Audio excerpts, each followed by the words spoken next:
जय हिंद दोस्तों, स्वागत है आपका हमारे YouTube चैनल में। आज की वीडियो में हम लेकर आए हैं आपके लिए यहाँ पर हिंदी साहित्य के बहुत ही महत्वपूर्ण क्वेश्चन आंसर। तो वीडियो को पूरा अवश्य देखना है। अगर आप चैनल पर पहली बार आए हैं तो चैनल को सब्सक्राइब कर लें, बेल आइकन दबाएं, ऑल पर क्लिक करें ताकि ऑल वीडियो की जानकारी आपके यहाँ तक पहुँचे। ज़्यादा से ज़्यादा वीडियो को शेयर करें और वीडियो को लाइक करना ना भूलें। तो चलिए स्टार्ट करते हैं आज का अपना ये वीडियो।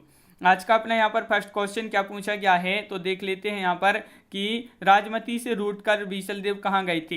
ये आपके लिए बताना है। 4 विकल्प दिए गए हैं। आंसर अगर आपसे बनता है तो आप कमेंट में आंसर जरूर बताएं क्या होगा सही आंसर। कर्नाटक, तमिलनाडु, उड़ीसा या आंध्र प्रदेश। तो क्वेश्चन नंबर 71 का आपका जो सही आंसर है वह है आपका राइट आंसर यहाँ पर उड़ीसा। उड़ीसा आपका यहाँ पर विकल्प नंबर बी जो है वह सही आंसर। ये क्वेश्चन आपके पूछे गए बहुत ही महत्वपूर्ण क्वेश्चन है पिछली परीक्षाओं में।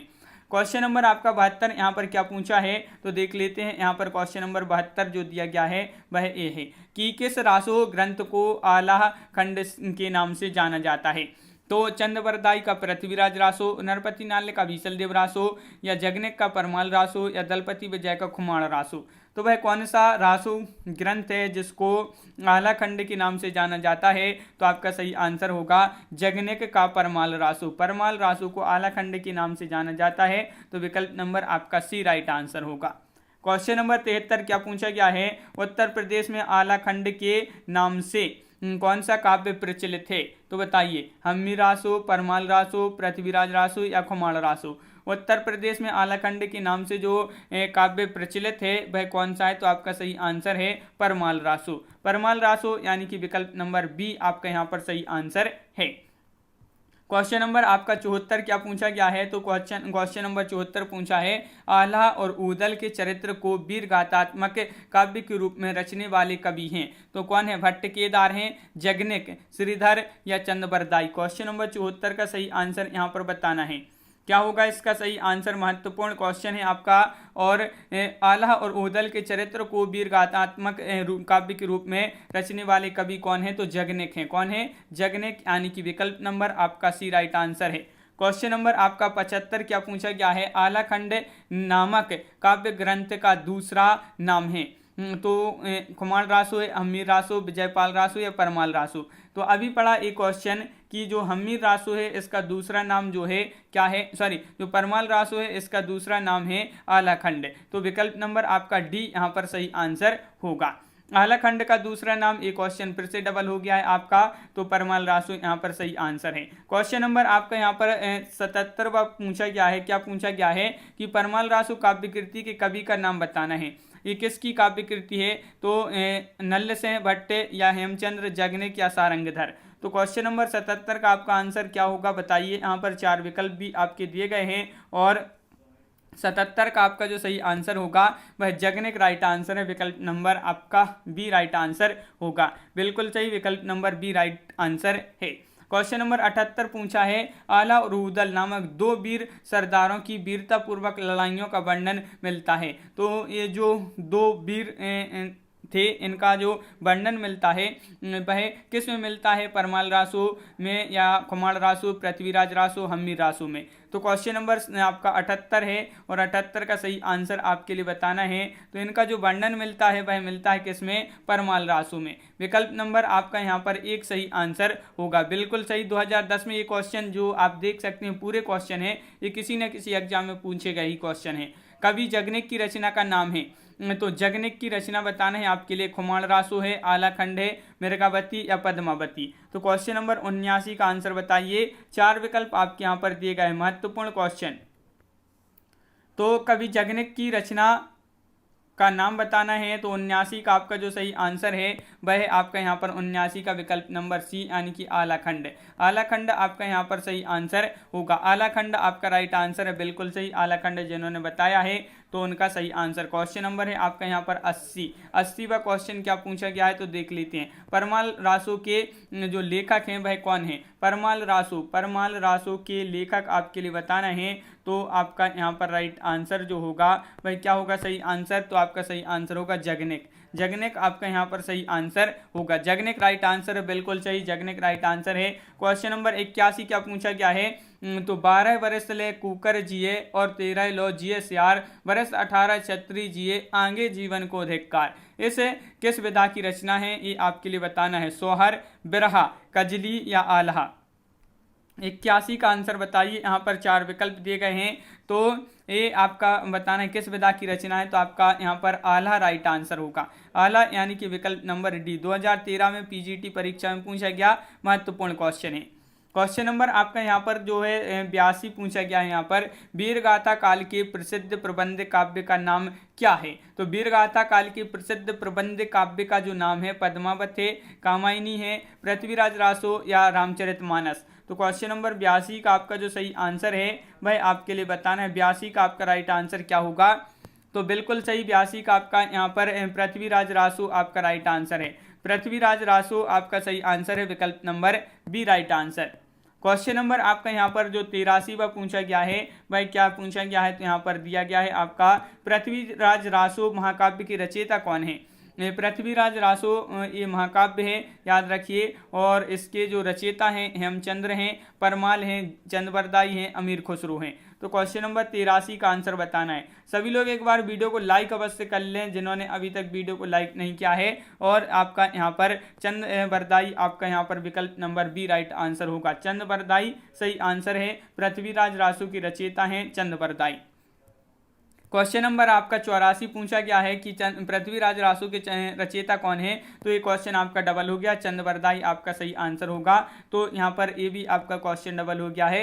यहाँ पर देख लेते हैं क्वेश्चन नंबर 86 यहाँ पर पूछा गया है, क्या पूछा गया है, तो देखिए यहाँ पर कि चंद्रबरदाई किसके दरबारी कवि थे। ये क्वेश्चन महत्वपूर्ण है, पूछा गया आपका बहुत ही महत्वपूर्ण क्वेश्चन है कि चंद्रबरदाई जो थे ये किसके दरबारी कवि थे, महाराजा हम्मीर के, महाराणा प्रताप के, या महाराज बीसलदेव रासो के, बीसलदेव के, या महाराज पृथ्वीराज चौहान के।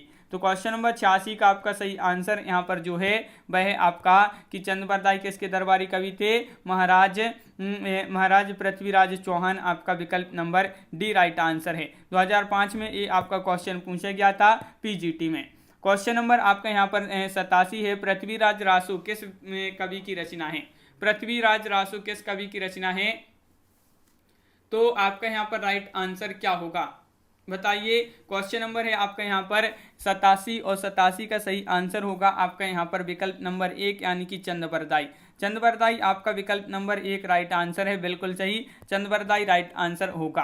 क्वेश्चन नंबर है आपका यहाँ पर क्या है 88, हिंदी का प्रथम महाकाव्य किस रचना को माना जाता है। ये क्वेश्चन है महत्वपूर्ण, क्योंकि प्रथम है ये, तो हिंदी का प्रथम महाकाव्य है जो किस रचना को माना जाता है, कामायनी को, या साकेत, रामचरितमानस, या पृथ्वीराज रासो।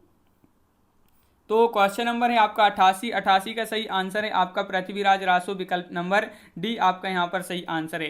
पृथ्वीराज रासो आपका सही आंसर है, बिल्कुल सही, विकल्प number D right answer. Question number 89 क्या पूछा गया है, तो 89वां क्वेश्चन आपका यहाँ पर जो दिया गया है वह देख लेते हैं कि सूची 1 का मिलान जो है सूची 2 से करना है। यहाँ पर देख ले, यहाँ पर तो आपका यहाँ पर कूट भी दिए गए हैं, वह आपके लिए यहाँ पर नहीं दिख रहा है, तो यहाँ से आप जो है डायरेक्ट सूची को देख लेते हैं। यहाँ पर देखिए तो बीसलदेव रासो, नरपति नाल्य, और यहाँ पर पृथ्वीराज रासो के रचनाकार चंद्रबरदाई हैं, परमाल रासो के जगनिक हैं, कुमार रासो के दलपति विजय हैं। तो ये आपकी जो है सूची यहाँ पर सम्मिलित है। क्वेश्चन नंबर आपका 90 पूछा गया है, क्या पूछा गया है, खुमाण रासो की रचयिता कौन है, तो आप भी पढ़ा, ये जो है आपकी खुमाण रासो है, इसकी रचयिता है दलपति विजय। तो दलपति विजय विकल्प नंबर 1 आपका यहाँ पर सही आंसर होगा।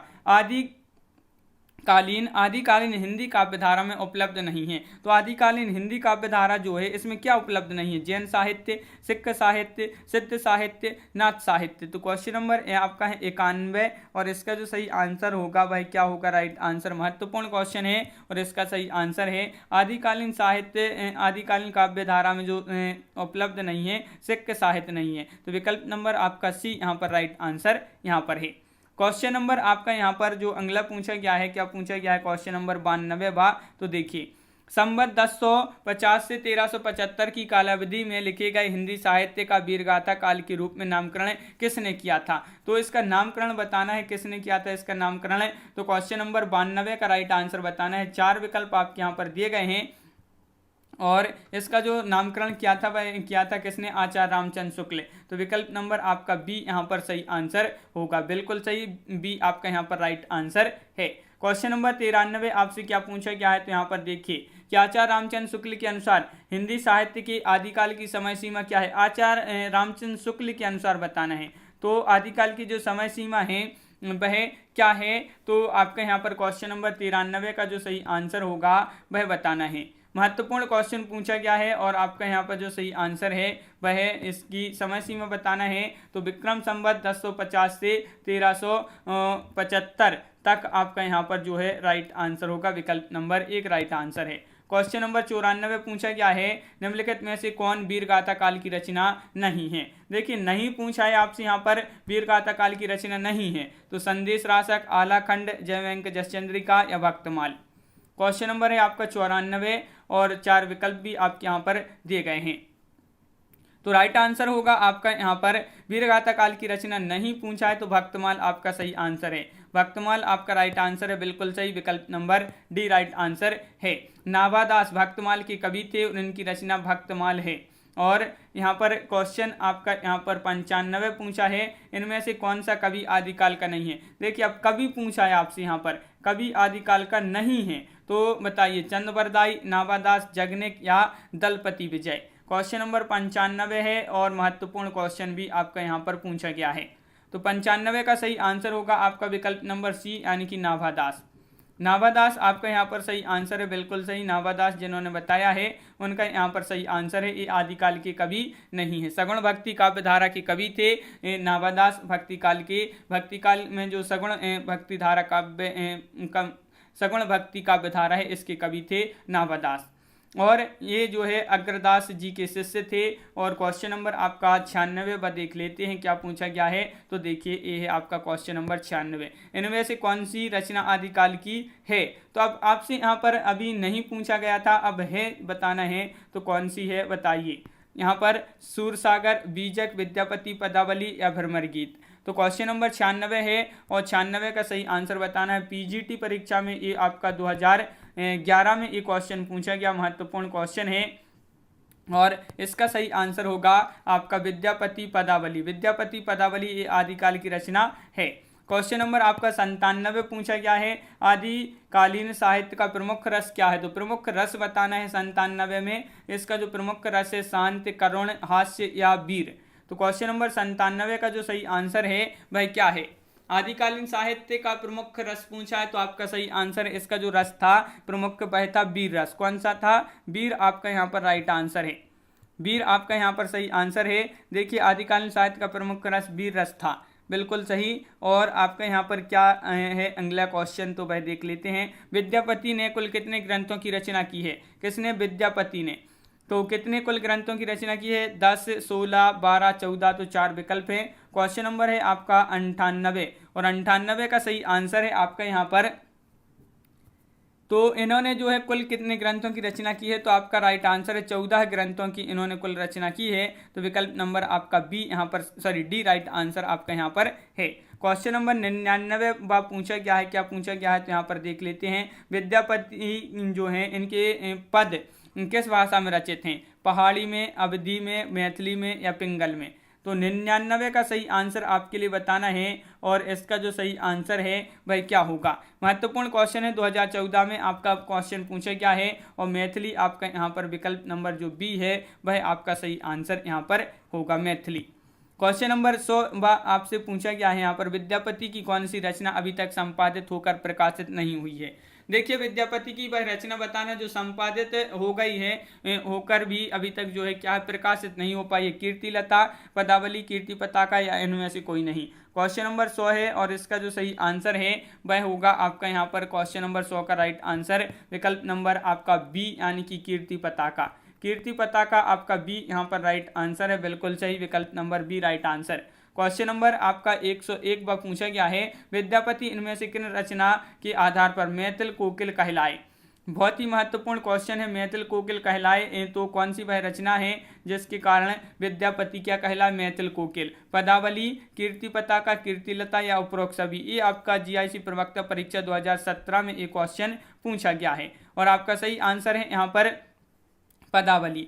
विकल्प नंबर 1 आपका यहाँ पर सही आंसर होगा, बिल्कुल सही, विकल्प नंबर 1। आचार्य रामचंद्र शुक्ल ने हिंदी साहित्य का इतिहास में लिखा है कि विद्यापति जिसकी रचना के कारण ये मैथिल कोकिल कहलाए हैं वह इनकी पदावली है। पदावली है जिसके कारण मैथिल कोकिल किसे कहा जाता है, इस प्रकार का क्वेश्चन पूछा जाता है तो विद्यापति को मैथिल कोकिल कहते हैं। देसल वैना सब जन मिट्टा, यह प्रसिद्ध उक्ति किसने कही है? तो बताइए, ये उक्ति कई बार पूछी जा चुकी, ये उक्ति है देसल वैना सब जन मिट्टा। तो ये उक्ति विद्यापति, अब्दुल रहमान, अमीर खुसरो या कवि गंग या गंग कवि। तो आपका यहाँ पर सही आंसर होगा क्वेश्चन नंबर 102 का राइट आंसर होगा। क्या होगा राइट आंसर? ये उक्ति जो कही है विद्यापति ने कही है, तो विकल्प नंबर आपका यहाँ पर एक राइट आंसर यहाँ पर है। क्वेश्चन नंबर 103 क्या पूछा गया है, तो यहाँ पर देख लेते हैं। क्वेश्चन नंबर 103 आपकी स्क्रीन पर ये रहा। इनमें से कौन सा कवि अभिनव जयदेव की उपाधि से विभूषित है? अभिनव जयदेव की उपाधि से विभूषित है विद्यापति, नंददास, सूरदास, कुंभन दास। तो ये आपका 2005 में एक क्वेश्चन पूछा गया था टीजीटी में, और ये आपका महत्वपूर्ण क्वेश्चन है। अभिनव जयदेव की उपाधि से विभूषित जो हैं वह हैं विद्यापति। कौन है? विद्यापति, यानी कि विकल्प नंबर 1 आपका राइट आंसर। किस कवि को अभिनव जयदेव के नाम से जाना जाता है, तो ये आपका क्वेश्चन डबल हो गया, विद्यापति आपका सही आंसर होगा। तो बिल्कुल सही। क्वेश्चन नंबर आपका यहाँ पर है 105। निम्नलिखित में से कौन सा नाम नाथपंथी साधकों में शामिल नहीं है? वह नाम बताना है जो नाथपंथी साधकों में शामिल नहीं है। तो यहाँ पर क्वेश्चन नंबर 105 का सही आंसर बताना है, और 105 का आपका जो सही आंसर है वह क्या है? तो 105 का राइट आंसर है कंडपा। आपका विकल्प नंबर जो सी दिया गया है वह आपका राइट आंसर है। ये जो है नाथपंथी साधकों में ये नाम शामिल नहीं है, तो विकल्प नंबर सी आपका राइट आंसर यहाँ पर है। तो इस प्रकार अपने यहाँ पर बहुत ही महत्वपूर्ण क्वेश्चन जो है यहाँ पर कंप्लीट हुए हैं। तो कैसा लगा ये वीडियो आप कमेंट में जरूर बताएं। अगर आप चैनल पर पहली बार आए तो चैनल को सब्सक्राइब कर लें, बेल आइकन दबाएं, ऑल पर क्लिक करें ताकि ऑल वीडियो की जानकारी आपके यहाँ तक पहुँचे। ज़्यादा से ज़्यादा वीडियो को शेयर करें और वीडियो को लाइक करना ना भूलें। तो आज की वीडियो में बस इतना ही। सभी के लिए बहुत बहुत धन्यवाद। जय हिंद।